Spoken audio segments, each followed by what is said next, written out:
Welcome everybody to the Game Master, where we're having some fun with the amazing DJ of the life of the party, DJ Clife. See how that works? What's up? That's What's up? well, I'm having some silly fun here. It's Clife DJ Company. He's out of Cedar Rapids, Iowa, and he posted in one of the DJ groups. He said, this game, it's musical chairs, it's scavenger hunt, it's survivor. It goes by a lot of different names. And if Mhm. you've just been introduced to it, let me be the spoiler alert here. This game's been around for about 20 years. Wow, Yeah, sounds it, awesome. it's it's been a long time. But a lot of DJs turn to me for ideas about how to personalize this experience. So one of the things that I'm going to put into the show notes that I've already shared with Clive is this list of what I refer to as game show musical chairs, questions, things that you can ask for at a wedding. Now, these questions are wedding related. You can find them on my website, thegamemaster.biz. And there's just a few. He's going to get excited now because there's about 50 items that you can ask for. Wow. But ultimately, the very last piece of business down here at the bottom is closing thought is personalization for profits. And the best way to personalize this list is to use a thing that I refer to as top 10. And the link to this will also be in the chat notes. But essentially what we're looking at is that you ask your audience or you ask your client or guests that are attending, or possibly the not the host, but the person who you're celebrating. It's Bobby's birthday. So you want to ask Bobby these questions. And it doesn't have to be Bobby. Bobby could be Sandy. Sandy could be Tony. It doesn't matter who it is. But you ask these questions about what do they like best? And they don't have to answer 10 of these, and they may only answer 3, or they may answer more than 10. They may answer 20 or 30 of these items, and that's okay. It just means that you have more to work with. But there are things like, what are your favorite color, your food, your favorite movie, your favorite actor, actress, band? Do you play an instrument? You get into family here. And obviously, you're not going to ask who is their favorite mother, but obviously, mother, father, brothers, sisters, possibly aunts and uncles. And then what are their interests? Do they have hobbies? Do they play a sport? Are they any kind of a team, or are they in a band? Is it a real band, or is it one of those, airhead band things? And these questions, including the school that they went to, their alumni affiliations, this all gives you food for what you can ask when you're playing this game. And then in addition to that, I also do this thing that I refer to as a love story that is for a bride and a groom. Again, the link will be in the notes. And all these questions about who, what, when, where, and how did you meet and all that good stuff that helps you to then play this game properly. And that's what I'm talking about. But of course, you don't know what I'm talking about because you don't know the game yet. So, Clive, do you know how to play the game? Um, I just heard of it and I've seen some on YouTube and I'm still trying to learn how it's being done. But the concept of the game is I have that understanding, yes. Okay, so where many fall down is in the beginning. It's like before they even get started to play the game, they've already made what I consider to be a crucial error. And the Mm-hmm. crucial error is in how do you get contestants into the seats to play the game? So a lot of times they'll just set up 10 chairs. I use 10 as an example. If you've got a large audience, I've played this with 50, 75, 100 people. And I've played it with as few as 5 people. So it just depends on the size of your group. But ultimately, if you just simply get on the microphone and say, okay, I've got 10 chairs here. Anybody who wants to play a game, come sit in a chair. Let me help you out. Wow, wow, wow, wow. It just falls flat because you set yourself up for disaster if nobody runs to the chairs. So better to have a motivation, a purpose, a meaning by which the chairs get filled. Do you have some ideas as to how you fill those chairs? Um, Actually, no. So I had a little bit of idea, but well, now that I'm thinking of it, it's like that might not work. So I would love to hear what your ideas are. Well, I thought you'd never ask. Okay.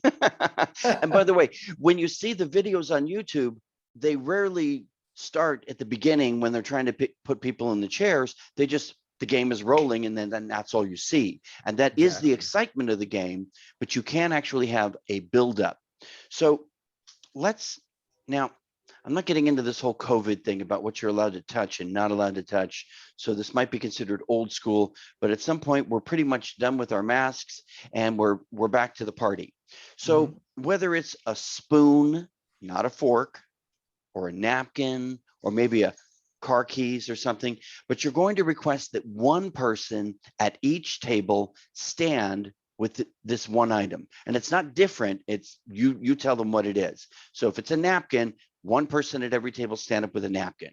Or if it's car keys, one person with the car keys. Are you with me? Yes. Okay. And then you're going to ask that person at the table to wave the napkin in the air like they just don't care. And if there is some crazy person at your table waving a napkin, it means you all get to stand up. Everybody out of your seats and on your feet. So there's always, one or two outliers. They're sitting down. I'm not doing this thing. He go pound sand, right? So then you invite all of the guests that are standing. If you see anybody who is sitting down, just look over at them and say, hello. And of course, the whole room bursts out in hello. And of course, that's the peer pressure to get everybody to stand up. Now, obviously, if you've got somebody in a wheelchair or somebody who's got a broken foot, there are exceptions. But ultimately, you want everybody participating in this event. The object of the game is not to get stuck with the napkin. Music is going to play, and we're going to pass the napkin around the table. And when the music stops, don't get stuck with it. Now you play something fast. And when I say fast, again, we were talking about personalization, you know your audience. So if it's heavy metal rock and roll, if it's fast disco, if it's some oldies, 50s, 60s song, or if it's some hip hop, you'll be hard pressed to find hip hop that's moving at a fast pace, but something that, maybe, from the 2000 Pump Up the Jam, Technotronic, if you want something. Sure. Anyway, so it's boom, boom, boom, boom, boom, boom, and they're passing the napkin around. And by the way, it's not going in a circle. It's flying across the table. It's everywhere. Boom, bam, boom, boom. So you say things like, quick, pick it up. Don't drop it. Change the direction. Go the other way. Don't get stuck with it. All the time that the music is playing and they're tossing the napkin so they don't get stuck with it. When the music stops, you stop the music. Everybody goes, aha. And then they laugh because Clive or whoever it is got stuck with the napkin. But don't assume that that's the case because they may have wanted to get the napkin. So you have a twist. All right, everybody with the napkin, take the napkin and give it to the person on your left. Oh, see? Ah, So okay. now you know it's really arbitrary. Or if you like right, give it to the person on your right. Okay. Everybody else except the person with the napkin, sit down. Now everybody with the napkin, and if you've got 10 tables, you now have 10 people, right? If you've got Yes. 15 tables, you now have 15 people. So you have already preloaded the game. You invite them now to leave the napkin at their table and bring their chair to the dance floor. Now they're doing your work for you.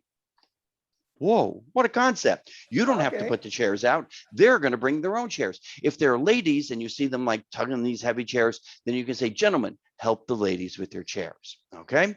And so they bring the chairs out. And by the way, don't have any dead air here. You played music when they were passing the napkin. Have some show tune, upbeat, something instrumental going on. Da da da da da da dee dee dee dee doo bump while they're bringing their chairs out. So this keeps the movement and their interest in what's going on, and they really get the sense that it's a game, right? It's a game show.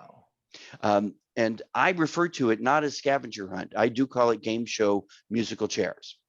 So we have 10 people in chairs facing the audience in one row. And now, if you really want to do the Game Master special, you're going to then take your microphone and walk the row, either standing behind them or in front. Behind is better, by the way, because then you don't have your back to the audience. And you drop the microphone just right about there. And you say, and your name is, and then they go down the list and they say who they are. This personalizes who they are to the audience. It's not just somebody that was at somebody else's table. This is Betty. Now we know Betty's in the game, right? And if you're really good, you'll memorize all 10 names. Yeah, I heard you say, wow. Okay. I did a show in Las Vegas, 200 guests. Social hour was 30 minutes, and I memorized all 200 names. Wow. Is there a technique on doing that, or it's just, based on It- experience, I guess? I refer to it as a parlor trick. In other words, I have my own method to my madness as to how I do it, but there are people who will teach you memory things that I don't use. I use my own set of things, and it's rarely transferable. But ultimately, if you Absolutely. remember people's names, it's very powerful.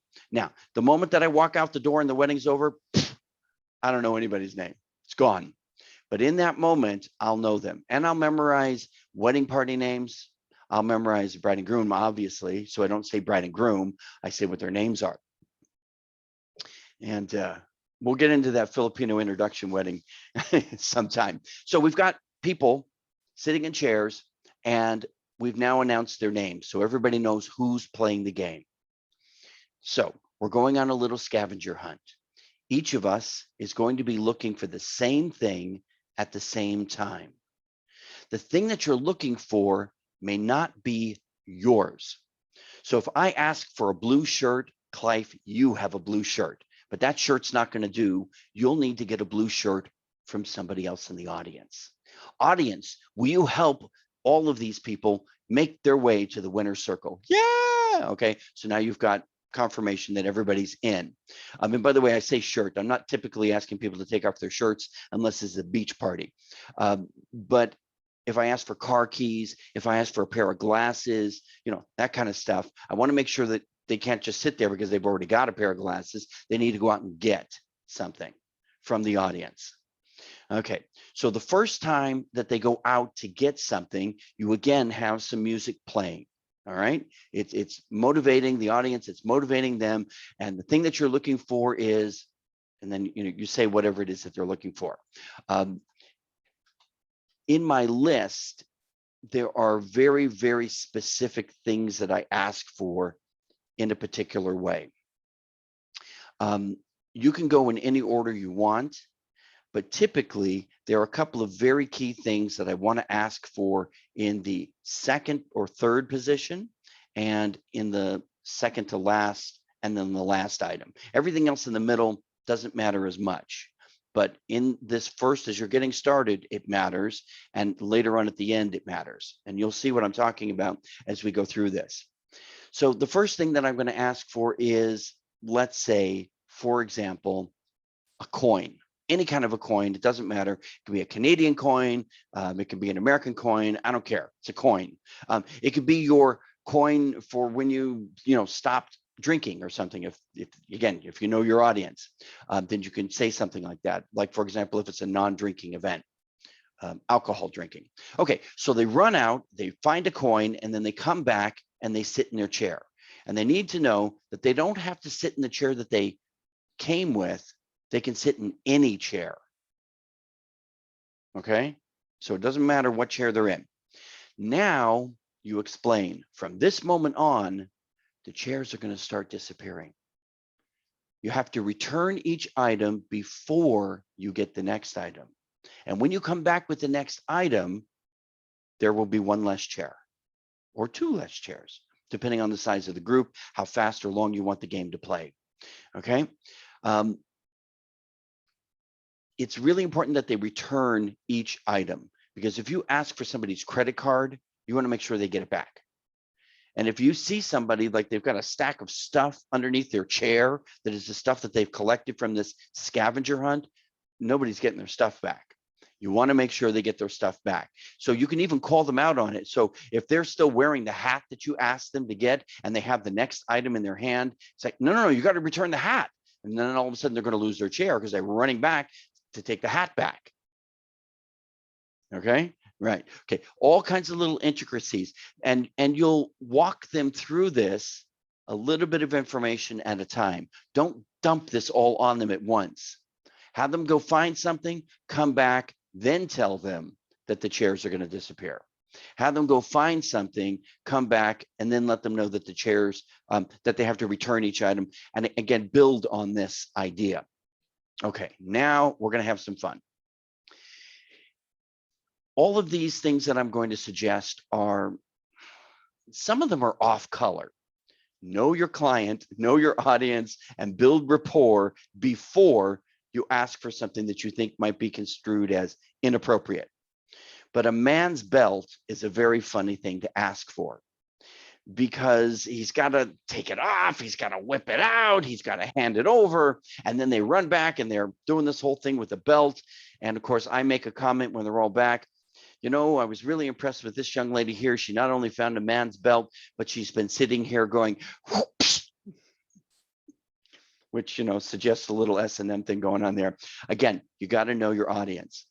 You can ask them to return the belt, which is fun, but it's even more fun if you ask the person who now no longer has their belt to come up front, and they're going to put it back on for them.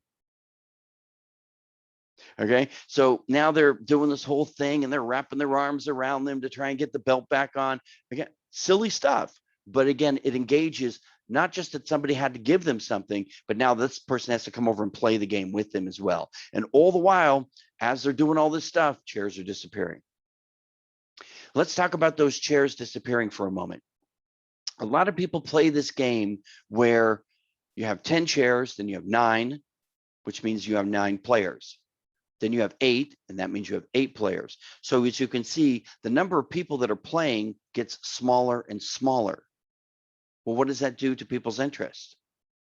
It lowers their interest because fewer people play. Well, Betty was at our table and she's no longer in the game, so she's not going to win anything. So we don't care, right? So instead, when the first person is out, put them in charge of taking the chairs away. So now you can continue to MC and engage the audience and watch and play the game without having to worry about taking the chairs away. Somebody else is going to do that for you, one chair at a time, right? Then the next person who is out, right? Number 9 is out. That person is going to be a judge. So essentially, all these people remain in the game. They're just not playing the back and forth of things, right? You can get them to judge which one made it to the chair first because they were fighting over the chair and they both had the right item. Well, she didn't have the right item, or she didn't return her item. Well, and then the judges get to have this thing and you get to be the arbitrator and listen to them as they bandy about. Again, just depends on how much you want to do this. A lot of people just, pardon the expression, they play it straight. This, you know, if you're one winner, done. That's fine. But if you really play it, then the audience goes crazy. Okay, so again, about asking for things that make a difference in your business, not just about entertainment, but maybe the second or the third item when the group is large. I'm going to ask for a business card. Yeah? Business card. And they're not going to return the business card. I'm actually going to keep the business card. So I will go through the line. And once again, I'm going to say, hey, Betty, still in the game. Thanks for the card. John, you're doing a great job. See, because I remembered their names, right? And I'm collecting the business cards, and then I'm going to stack them at my DJ station. If they want their card back, they have to come get it. And then everybody's card that I get, I send them a thank you for attending the party.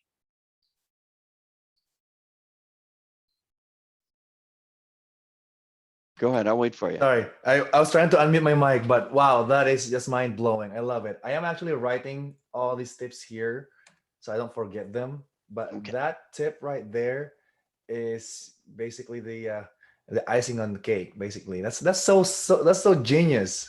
Thank you. It's amazing. Thank you. Yeah, thank I you so much for appreciate that. sharing that. Absolutely. And you'll get a copy of the video. So if you want to just sit back and relax and enjoy the show, you can. So you sent a thank you to this lady from Panera Bread for attending Bob and Betty's wedding, right? Guess what? She wasn't at the wedding. She's responding to your email saying, I don't know who you are. I don't know who Bob and Betty is. My card must have been in the thing. But by the way, I work for Panera Bread and we need a DJ on Thursday. Are you available? Right? Okay. It's a win-win. If they want their card back, in other words, I need that card. It has valuable information on the back that I wrote, or I need to contact that individual, then fine. Do you have a card? I'll trade you this card for your card. No, I don't have a card. Okay. Well, here, then take my business card. And then you give them both. You give them the card that they played the game with, and you give them your card. It's building relationship and rapport with the individuals at the event. Okay, so the game is playing, you've got everybody involved, you're losing chairs, and now you're down to, let's say, the last 2 chairs. And the thing that you're going to ask for, there are 3 people playing the game, right? But there will be 2 chairs left. So 3 people are going to go out, find the thing that you asked them to find, and when they come back, there will be 2 chairs.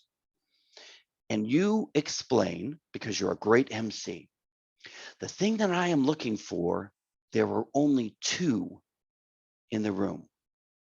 And you have to know exactly what I'm talking about. And as soon as you know what I'm talking about, go find it and bring back one of the 2 that are in the room. Okay. And then you start to describe what it is. I see your smile. I bet you already got what it is. It is, of course, the bride and the groom. You know, they're only here for today. This is their special occasion. You don't have to give it away right away. You can say things like, you know, if you know that she's the only redhead or he's the only one with a beard, you can do things like that. But eventually you get down to, oh my God, it's him and her. And these 3 people are going to just, you know, maul them. But when they get up front, then you have the bride and the groom sit in the 2 chairs that are available, and the 2 people that are still in the game stand behind them, and you announce, ladies and gentlemen, our hosts for this evening's celebration. The reason we are here, Mr. and Mrs. So-and-so. Okay, so thank you. I appreciate it. And that's what happens. You get applause, and it's one of those natural applause lines without having to actually say, everybody put your hands together. Okay, now you're down to the last 2 people, and you can ask for something that is very unique. Again, if you want to get risque, you can. The thing that I'm looking for is something that a lady wears that you can't see. Well, everybody immediately thinks underwear, right? So when they come back with a bra, please, let's hope it's a bra and not panties, but I've seen that. But when they come back with some piece of clothing that is underneath, I hold it up and I say, ladies and gentlemen, can you see this? And they all say yes, and they're all laughing. And then I explain, well, that's not what I'm talking about. I'm talking about something that she wears that you can't see. And then, of course, I might make this little motion here for lotion, or I might do a hairspray or a perfume. I mean, it's all kinds of things that they wear that you don't really see, and that's what I'm looking for. But the other things are very hysterically funny. But again, it can be construed as risque, so you have to know your audience. Another really popular one, and you'll see this in the videos, they'll ask for one clean, pristine square, not a whole roll, not a wad of it, but just one square piece of toilet paper. Okay. And then the 2 people go running off. If you have a guy and a girl, it's hysterically funny because there's always a line at the ladies' room, right? Okay. Or you make the reference, this is what we refer to as the runs because they're all running to go get a piece of toilet paper. Again, know your audience and gauge your commentary accordingly. And if you're a DJ MC combo where you have a DJ who's playing the music for you, then they can actually play specific music that matches what you're looking for. So if you're asking for something that relates to the item, then you find a song that matches that and you pair those 2 things together and it adds to the enthusiasm and everything that's going on in the room. And that is Game Show Musical Chairs.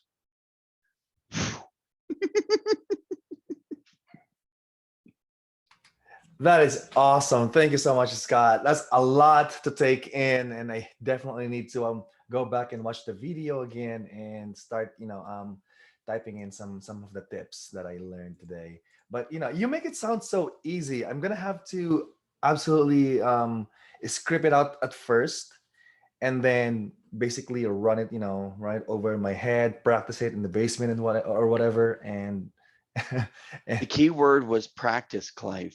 You see, yes, amateurs practice until they get it right. exactly. Professionals practice until they can't get it wrong. Wow, yeah, that's Okay, absolutely just true. food for thought. I'm going to leave you with one more, and it's not to be a downer. It's just to remind you that when you're playing games, you have to be careful. Okay. I'm playing game show. This is where I learned to let other people take the chair away, by the way. I'm playing this game and I'm yanking chairs and the game is moving fast. And I remove this chair that happens to be close to a table. And the person who has stood up, the thing that they're looking for is right there at the table. And when they grab it, they sit down. But the chair is not there anymore because I removed the chair. But they didn't know that I had removed the chair. And she fell right on her butt. Oh. Yeah, because there was no chair there. She didn't look back to see. She just reached to the table, grabbed it, and then went to sit back down, not realizing that I had removed the chair. So it's really important that you're careful when you play games. The same thing about running. If they get too rambunctious, then you need to coordinate with your music person and you need to slow the pace down just a little bit. And it's not just kids. I played this game with construction workers. Craziest story. I do this holiday party for this lady 6 years in a row. And every year I say, you want to play a game? No, I don't play any games. That's silly. You want to play a game? No, I don't play a game. That's for kids. Okay. On year 4, she comes over and says, the caterer is running about 10 minutes late. I need something to fill 10 minutes. Do you have any ideas? I got you covered. I don't mention the word game. I just say, I got you covered. And I play this game. Oh my God, these construction workers were so competitive. They were going to kill each other. And I'm not exaggerating. And you think that they're going to get like this amazing prize, like a trip to Hawaii. Hello, it's probably first in the buffet line, So funny. which reminds me, people will ask you about what is the prize, right? What do they Hmm. get? So let's wrap this up and put a bow on it because DJs are always looking to build the dance floor. So here is the coup d'etat for how you actually wrap this up to return to dancing or segue into the next moment of entertainment. Everybody who played the game, win, lose, or draw, first in, first out, doesn't matter. All of you bring someone right here to the dance floor. Male or female, doesn't matter. 2 boys, 2 girls, boy and a girl, doesn't matter. Just bring someone to the dance floor. They're all there. And then we gather them up and we say, on the count of 3, we want you all to shout thank you to our couple. 1, 2, 3, thank you for the centerpiece at your table. And that gives it away. Okay. If you can give the centerpieces away. If not, you have the 2 people that are there. And now you're going to say, if you dance this dance, your host will join you. And that's the prize because your host is going to join you. And by the way, because you end up with 2 guys possibly, and you're not sure about whether they're gay or bi or whatever, Hmm. play something generic. I don't mean that you have to throw away the Cupid Shuffle, but something like Twist and Shout or some dance that doesn't necessarily require them to feel like they're dancing together. Okay. But if you know you've got a straight couples kind of a thing, then play whatever you want. But again, that's on you as the MC to know and to communicate with your DJ or for you to be watching when you're making your music selection. And that's the party. Perfect. Perfect. That is awesome. Thank you so much. So, when do you usually, or can I ask questions now? Yeah. Perfect. Yeah. When do you usually start this scavenger hunt? Okay. So there is this valley in a reception. In other words, there's something happening, and then some people are done with this thing, and others are not. Hmm. And then we're moving into this other thing. And in that valley, you can insert entertainment. I'll give you an example. Salad is served. It's a formal event. So salad is served. There's a break, and then the entree is served. And in that break, you can actually insert a father-daughter dance. If you've got a photographer who's on a tight schedule and they're not staying for later and they don't want to incur overtime, suggest that in that valley between salad and entree that you do this. I'm not talking about game show, I'm talking about a dance, because you really only have about 3 to 5 minutes in that valley between salad and entree. But there's another valley during dinner, whether it's a buffet or a sit down, which is after the entree is served. When the entree is served, what happens is they're passing out the plates, right? Well, this table has all their plates and they're eating, but the last table over here, they're just getting their entree, where the other ones that got their entree 10 minutes ago, they're done. So you have this flux in the room. They're going to the bar, they're going to have a smoke, they're going to the ladies' room, they're going to fix their makeup, whatever they're doing, right? So this is a moment where you can actually insert entertainment. You have couples all the time who say, well, I don't want a wedding that drags. I don't want there to be this lull where everybody's looking at each other going, well, what do we do now? This is when you want to insert a game. Okay. If the caterer is running late, and by the way, I'm not throwing the caterer under the bus. It could be anybody. If the photographer is running late, they said they were going to take an hour to take pictures after the ceremony, and it's now an hour and 10 minutes, and they're not going to be back for another 30. My God, entertain the guests, do something. So those are some options as to when you might want to do this. Okay, perfect. So for the clients that I have for the next wedding that I'm doing, they actually have the questions listed already. They send it to me, and they are also doing the shoe game. And they want the shoe game to be done first, and then after that, transition to the scavenger hunt with all those questions listed already for the scavenger hunt.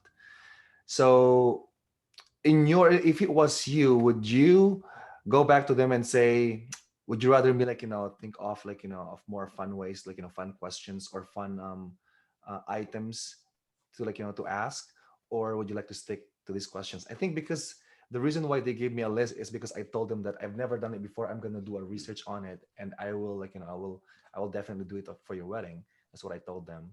So what's your thoughts on that? I would suggest that you approach this just like music, because they already understand the concept of, well, I've given you a playlist, but I understand that you're going to take requests. I've given you a playlist, but I also understand that you're going to take requests and you're going to read the audience and you're going to play the right song at the right time. And that suggests that their list is a great list. Would you be comfortable if I add or subtract a couple of items based on what we need that day? I love it. Yeah, perfect. That's perfect. All right. Entertainers, magicians, actors, they refer to this as in the moment. And some great examples of in the moment that your client will relate to is the idea that, you have 3 choices here. It's not just a fork in the road, left and right, but you have 3 choices. And based on who's in the room, who's paying attention, what the genders are, what the level of the interest of the audience is, you're going to take this option. And that option fits the moment. And that's about being in the moment.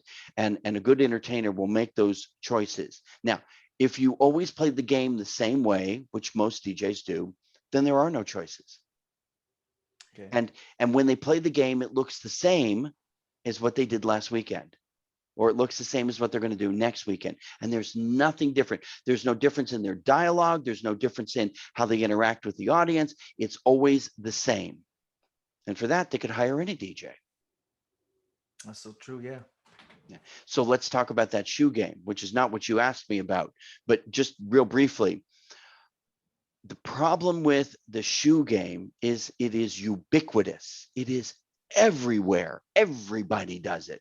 And as I just described, it's so popular that, everybody's doing it the same way. They probably gave you questions for that as well. They actually let me, because I asked them, like, do you have questions for that? Because I would rather keep it as a surprise. And they said, yes, please. So do you use a video projection at your events?